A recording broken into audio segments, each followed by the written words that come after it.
Ayun, magpalang araw or hapon na pero bumabagyo. So, naka-schedule po kasi ito. So, dito tayo ngayon sa Ordaneta, Pangasinan. So, malapit lang to sa mismong MacArthur Highway, sabi ng kausap natin. Pero, ibibideo ko mamaya para po makita po ninyo kung gaano po talaga kalapit. Kasi sa likod kami dumaan kami ng Asinggan kasi galing ako ng Tayug. So, shout out sa nagpalakad ng papel. Lumabas na yung title ng property mo. So, ayun. Ito pong yung lingkod, Agent Joel. So, ito ay Ordaneta, Pangasinan. Dating apartment. Pero, hindi na siya ngayon, kumbaga, nasira na. So, mayroon pa naman yung building, pero ang daming i-repair. So, tara, tignan natin tong front para po makita ninyo. 1 hectare po ito. Maulan po kasi, kaya ito tayo.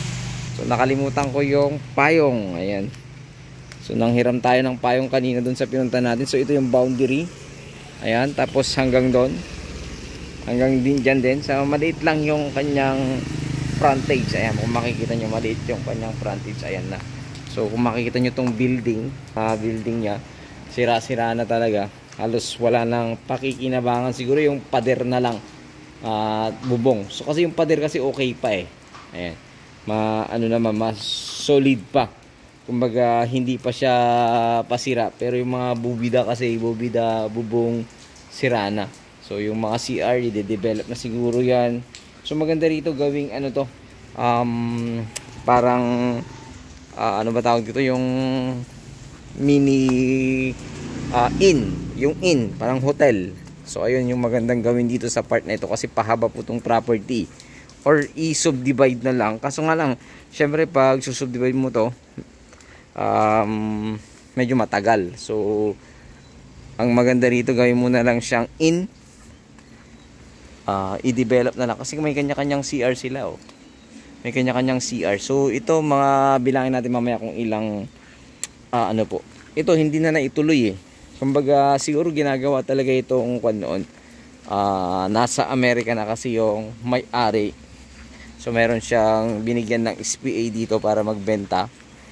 So ayan, ito kasi hindi na natuloy. Ilang kwarto pa to? Isa, dalawa, tatlo. Tatlong kwarto pa. Tatlong room na may CR tapos ano. So sa ngayon, may nagbabantay lang dito. Tinatamnan ng mga gulay, ayan. Gulay, ayan yung mga gulay niya, oh. So maganda rin gawin itong parang resort. Oh, may mga existing building pa pala dito, eh. So ito may fish pond daw to. So gagawin siguro itong resort talaga noon.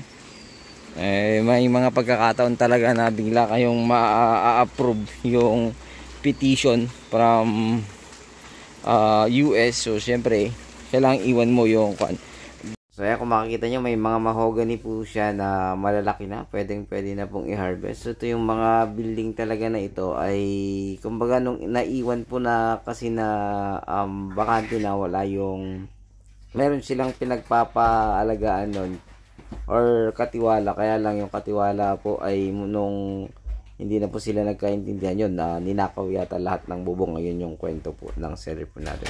So ito yung mga part na to, may mga bubong din daw dati itong mga ito, may bubong na yan. So pwede pa itong mga to, halos pwede pang hindi pa siya marurupok, kumbaga pwede pa siyang ituloy.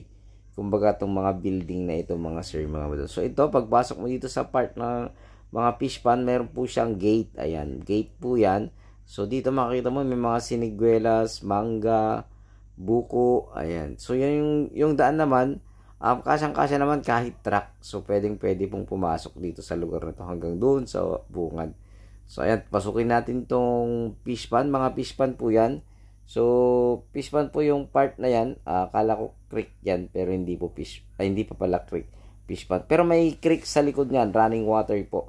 So, may mga pwede mo namang yun, saraduhan. Pero napakaganda kasi kung may running water, yung kung gagawin mo tong resort. So, ito makikita mo, lalaki ng mga lalaki ng mga mahogany, buko, malalaki na. May mga langka. Yan, fruit bearing trees niya, may mga avocado, may mga iba't iba pong mga matured na tong mahogany, pwede nang anihin. Tsaka may mga buko talaga, malalaki na sila, napakalaki.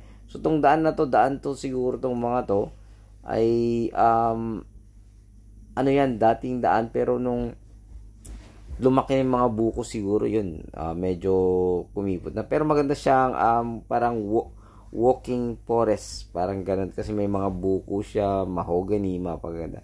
Itong bahay na to, sayang to, napakaganda ng bahay, kaya lang medyo yun, napabayaan na po ng ating seller, ng may-ari. Pero itong part na to na bahay ay kasali po dun sa property, pero untitled. Pero yung dalawang title nito ay bago na, electronic title na. Pero itong part na bahay, kasali po ito. Bali, 8,000 po mahigit yung dalawang titulo. Pero itong bahay ay parang ano po yan, 2,000 mahigit. So, 10,000 kasi mahigit to yung property. So, talaga tingnan natin muna tong bahay para po makita po ninyo. Napakaganda po nung bahay, mga sir, mga madam. Kaya lang, napabayaan talaga.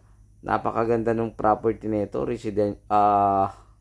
house and farmland, residential farmland with apartment sa harap. Yun, napakaganda sana. So yan yung mga boundary niya, yung bakod na yan. So masukal kaya hindi makita yung bakod na simento. Pero sa mga part na to, mga yan ay mga prutas, tapos may mga iba't ibang puno. So fish pan, ayan, fish pan sa harap ng bahay. So pwede mong gawing ano yan kumbaga, kung may mga magandang vision kang makikita. So, ito yung bahay. Ang ganda pa po, mga sir. Okay pa to. Ayusin lang. Pwede pa po. Pero kung gusto mong ano naman, pwede mong itabon to sa mga fish pan. Kasi, pero sayang yun. Ang luluwang ng kwarto, ang luluwang ng kusina, ang luluwang ng sala. Maluluwang po itong property. Tapos, may dirty kitchen pa. So, ayan, napakaluwang. Kunting ano lang to, kunting ayos. Pwede na, pero kung ayaw mo talaga, pwede naman. Pwede mong baguhin. Pero napakaganda po yung kinaroroonan ng bahay na to. Makikita nyo mamaya pag i-video ko po na nakaharap. Napakaganda. So, ayan, meron pa siyang ganyan. So, maganda rin itong gawing talagang resort. Ayan, resort po mga madam. Napakaganda po. So, ayan, napakaganda ng bahay. Ganda. Nga lang, napabayaan, sayang. Hindi ko na inakyat sa taas kasi baka mamaya may mga bubog po doon. So ito, yung daanan niya para ka talagang lumalakad sa forest. Kasi may mga buko na nasa gilid ng daan. Ayan. Ang gaganda ng property na ito. May mga mangga. So, yung mga fish pond kasi, ang boundaries niya, mga buko, ganun. Tapos yung mga punong tinanim, ayan, yung mga langkaw. Ayan, langka po yan. Ayan, so may mga buko talaga. Lahat po ng gilid ng kanyang property or yung daanan, mayroon po siyang buko. Kahit yung mga fish pond niya, may buko din yung boundary. Tulad nito, boundary sana itong mga buko na nasa gitna para makita yung boundaries ng fish pond. Kaya lang, ay umapaw po yung tubig kasi nga may creek po yan sa likod. Pero hanggang dyan lang daw po ang tubig, sabi po ng seller po natin.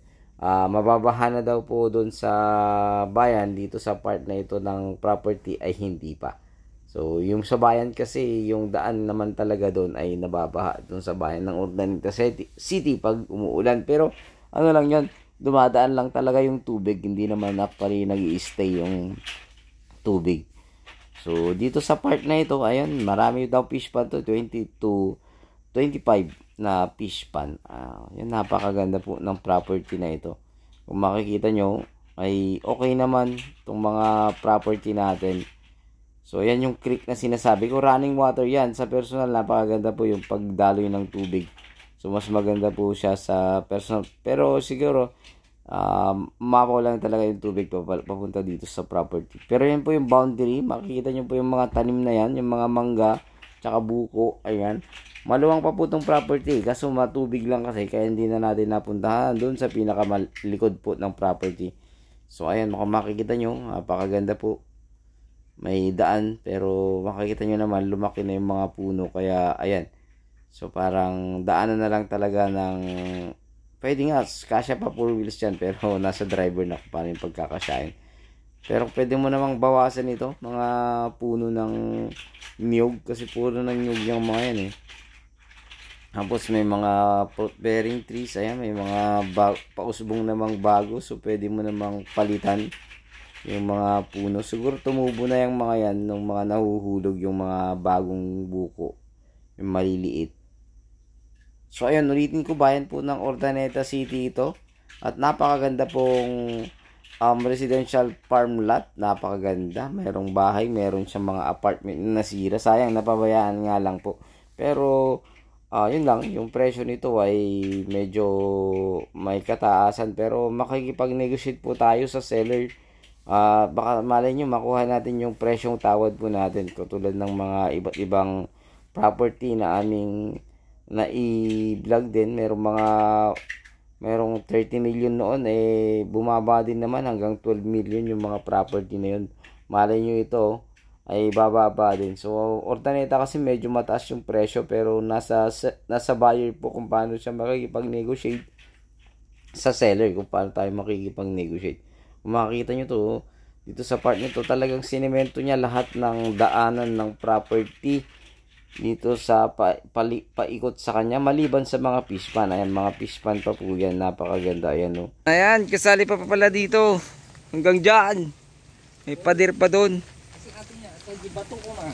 Oo, kuya. Isla dato yun na, napalimutan yan. So itong fish pan niya, naanuhan lang ng pader, no? Awad ti pader na natin, ay pwede ata. Napalimutan ti Mga mangga. Kasali pa pala dyan, yan. So babain ti gaya mga staw, ano mo 20 nga. na kastibos fish pan. 20. Mga 20, 20 to 25 na butas ng fish pan, no? Amo lang makita na yun. Kasi medyo tumaas yung tubig. Pero ang boundaries kasi ng mga fish pan, ayan yung mga puno. Tapos puno, ayan, puno. So, halos buko. Medyo matagal na ito, buko, akasya yung mga nakalagay. Tapos mahogany, mangga, ayan. Kasali pa pala itong mga to. Kala ko hindi na. So 20 butas na fish pan, no? 20 to 25 butas na fish pan. Yung iba kasi maliliit lang, hindi ganong kalalaki na fish pan. Pero yung butas niya around ganun. So tulad nito, maliit lang ito. Kasi ito yung boundaries niya, oh. Itong kahoy na to, tsaka yung kahoy na yan. Ito yung maliliit, no? Ito. Actually ito yung maliliit. So magandang gawin dito. Talagang parang forest na resort. Kasi marami siyang mga buko, eh. Ang dami niyang mga akasya, buko. Ang ganda. Talaga to. Nakatago dito sa loob. Yung sa labas kasi maliit yung labas niya, pahaba, pero malapad dito sa likod. So ang ganda ng property na ito. So ayan. So maliban doon, ayan yung bahay, napakaganda. Nga lang sayang, napabayaan na. So malaki din ang i-repair diyan sa bahay. Pero actually pwede pa yung bubong, oh. Pwede pa yung bubong, eh. Sayang kung mapaliparan sana to ng drone, eh. Sayang. Oo, kuya. Pag nag-request sila, nag-request yung buyer natin, paliparan natin ng drone. Sayang to. Yung mga walang nag-aalaga, no. So yung kuryente nito wala na, no. Naputol na.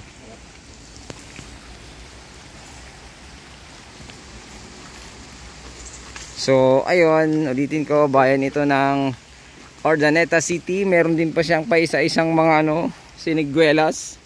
Yan, siniguelas. Tapos dito sa labas, ilang kwarto rin to, marami pang room ito. Sayang. Mga apartment na giniba. Ilang rooms pa to sana na apartment. Sa dalawa pa to. Yung mga bubong, kinuha yung mga bubong. Wala na kasing nagbabantay. Mga 15 meters mahigit yung lapad. So ayun, muli ulitin ko, bayan ito ng Urdaneta City, Kamanang, Barangay Kamanang. Google nyo na lang. Maganda nito, marami kang laki na nung palm tree nyo. So matagal na din tong farm na mayroong dating inn din siguro to dati or baka ano lang. Syempre apartment sabi nila pero inn siguro to dati. So yun muli. Sana magustuhan nyo ito. Marami ka lang i-repair pero sulit naman, maganda. Malapit sa city. Video natin yung papuntang city. Saka sakaling makita natin baka malapit lang siya sa city. So yun. Abang po mga sir, mga madam. Okay, from property. Ayan. Para makita nyo. Ayan o. I love Kamanang. Oh. I love Kamanang.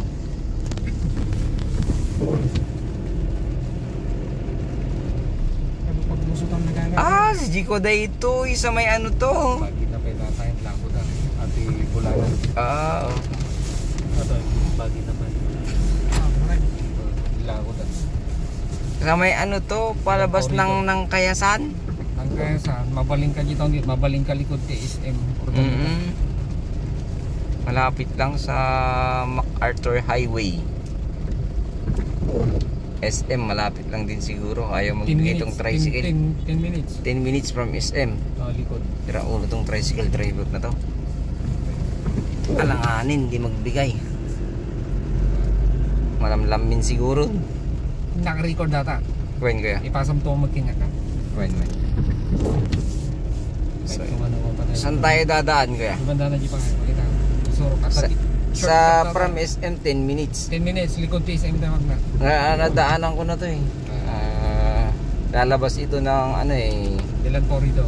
Oo, sa may malapit sa Nangkayasan. Nangkayasan street na to atan. So sa SM tayo lalabas. Likod.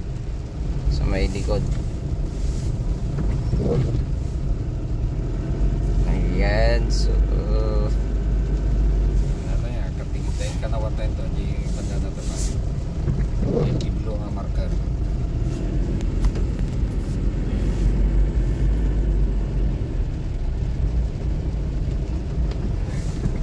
kanan. Pero ito palabas din ng MacArthur Highway yan eh. Papuntang SM to. Papuntang SM tong dadaanan natin para makita nyo. Pero dyan, papuntang ano yan? Papuntang Nangkayasan, MacArthur Highway. Malapit lang din yan. Alam ko yan eh, dinadaanan ko na yan.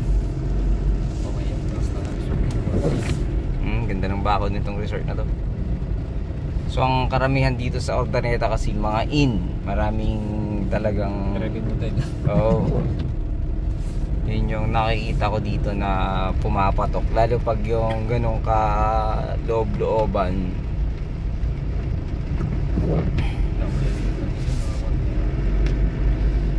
So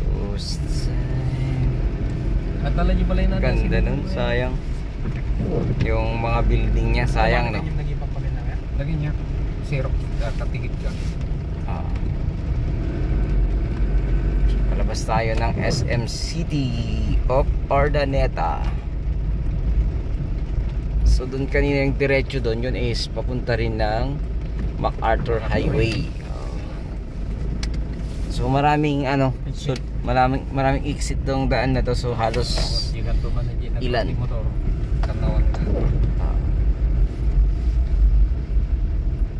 Kailangan lang ano, matutunan yung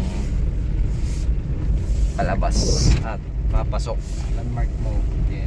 Landmark, ayan, bawal pumasok ay bawal magtapos. Ayan, 200 meters from Eric and Sons Event Center. Diretso ka. So yung palabas na yun, pwede rin yun eh. Papunta rin ng ano yun eh. Alam ko, dire-diretso rin yun sa... Di man, bus, matraffic na, di dapat na. Ito eh.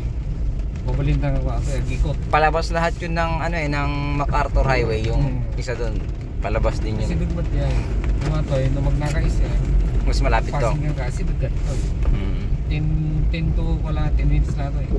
10 minutes, oh, baka wala pa no? 10 to 15, wala mo, huwag ka lang makawa. Traffic.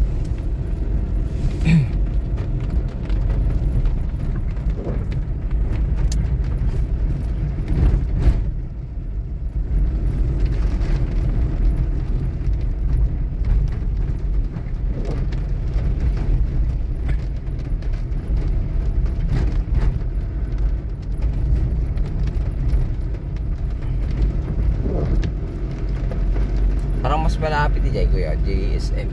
Ano diretso yun? Kuya. Mas malapit dito. Ano? Likod na mismo atan. Okay. Makakatang niya. Talagang kanton ko kasi kami mapaligay sa sila. It's mga 1.6 kilometer na. So ilang kilometro kaya mula sa SM. So ibig sabihin pag dire-diretso yun baka wala pang 2 kilometers from MacArthur Highway dyan niya. Uy na. Yun, wala pang 2 kilometers kasi dito magka 1.7 na to yo. Eh pa SM tayo. Okay, madili. Ito na lang kuya. Oy, di bangер, gini kanto. Di blue, di diretso pa diretso. Di tricycle. Okay. Tato makita, magtatay ng kasi English yan, napundi ayan. Kapigit. Atama itong parto di bangir, yan DUGH. Ito na yung bahay na binibenta ko. Nabenta na kaya ito. Yan, hindi namin alam kung sino ano dyan eh. Pinakita lang yan pero hindi Padamag ka na kayo magkaklase kita tanay. Hindi ayaw magpapasok yan. Ayan. Try mo baka sakali. Ada pa nga sa jack kaklase kita tanay. Pati balay yung bahay na yun, benta yun. Kaso yung ahenting kasama namin ayaw papasukin. Kaya na si Rayleigh na sa kuraw. Hindi, yung may-ari yata ang may ayaw magpapasok sa ahente. May benta pag hindi mapasok eh. Hindi makita yung tsura ng bahay. Pero baka pagkakilala niya pwede siguro. Eto, papunta na tayo ng SM Urdaneta. So wala pa yatang ano to. Wala pang apat na kilometro.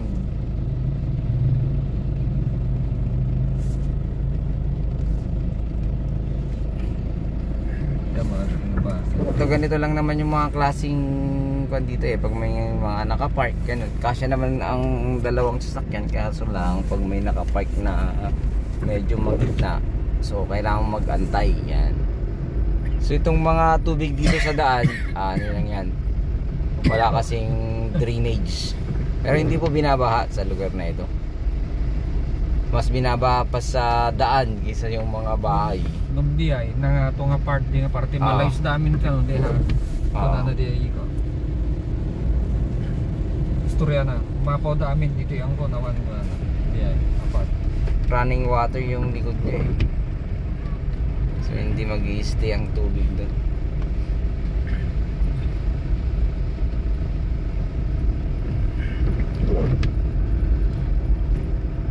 Sayang yun, maganda yung kwan kaso sinira yung mga buildings niya na kuya.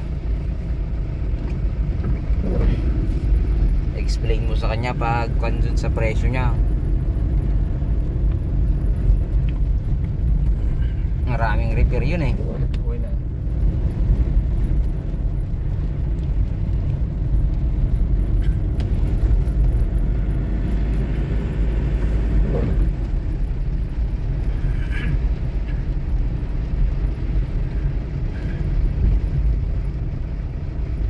Ito na yung siman. Yan na SM na. So at least 3 walang 3 kilometers mga sir. Ano lang siya 2.5. So sabihin mo ng 3 kilometers kasi ayan 2.5. So 3 kilometers sabihin mo na. Para ano. So walang 10 minutes wala. Kasi ilang minutes lang yung 1 kilometer eh. Ayan na yung SM oh. SM. Yan. Sana eh. Sana ba lang. Nagtrabaho. Doon na rito. Bubo sa narinig. Ayan yung SM. Ayan. Ito ang SM. Ayan. Yung isang likod exit tsaka entrance nila. Yung likod. Ayan. Medyo malabo yung ano natin. Ayan. So SM na yan. So mga ano lang siya 3 kilometers sabi mo na kasi 2.7 kung pupunta ka sa harap ayun 3 kilometers. Ayun hanggang dito MacArthur Highway na to. So ayun mga sir, mga madam, Urdaneta City. Yung price lagay ko na lang dito sa aking ano, kasi kakausapin pa namin yung mismong seller. Sa phone mo ba siya tatawagan, kuya? Or sige, tatawagan mo muna. Ayan, thank you so much.